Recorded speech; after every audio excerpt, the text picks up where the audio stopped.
Radio city podcast. Radio city podcast. அது என்னமோ தெரியலங்க, வரலாற்றுல நம்ம அதிகம் கொண்டாடுற மாவீரர்களா இருக்கட்டும், பேரழகிகளா இருக்கட்டும், அவங்க வாழ்ந்த காலத்தை விட அவங்களுடைய மரணம் மர்மம் நிறைந்ததாவே இருந்திருக்கு. அதற்கு உதாரணமா இருக்கக்கூடிய ஒரு வரலாற்று சிறப்பு மிக்க வீரருடைய கதையை பத்தி தான் இன்னைக்கு மர்மதேசம் பக்கங்கள்ல பார்க்க போறோம். ஹாய், நான் உங்க ஆர்ஜே ஜான். நீங்க கேட்டுட்டு இருக்குது ரேடியோ சிட்டியின் Marmadesam podcast. Radio city podcast. Marmadesam. நம்ம யாராவது பகல்ல குட்டியா ஒரு தூக்கம் போட்டா ஆங்கிலத்துல அத நாப் அப்படின்னு சொல்லுவாங்க.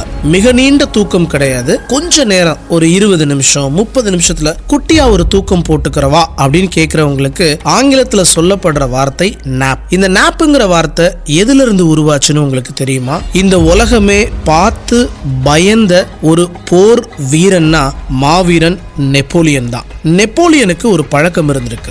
என்னன்னா, எங்கனாலும் எப்படி இருந்தாலும் ஒரு நிமிஷத்திலே தூங்கிடுவாப்ல அப்படிங்கறதுதான். குதிரையில பயணம் செஞ்சாலும் சரி, ஓய்வு எடுக்க உட்கார்ந்த இடத்துலயும் சரி, அப்படியே தூக்கத்துக்குள்ள போகக்கூடிய ஆற்றல் அவருக்கு இருந்ததுனாலதான் குட்டி தூக்கம் போடுறவங்கள நாப் அப்படின்னு சொல்றாங்க.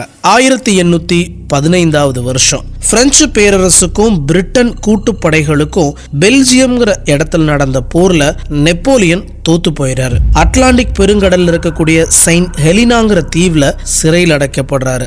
1821 வருஷம் பிப்ரவரியில இருந்து நெப்போலியனோட உடல் நிலையில பாதிப்பு ஏற்படுது. அந்த மே மாசம் 3ஆம் தேதி வயிற்று வலியால துடிச்சிருக்கிறாரு. வந்து பார்த்த பிரிட்டிஷ் மருத்துவர்கள் வலி நிவாரணியை மட்டும் கொடுத்துட்டு நகர்ந்து போயிட்டாங்க.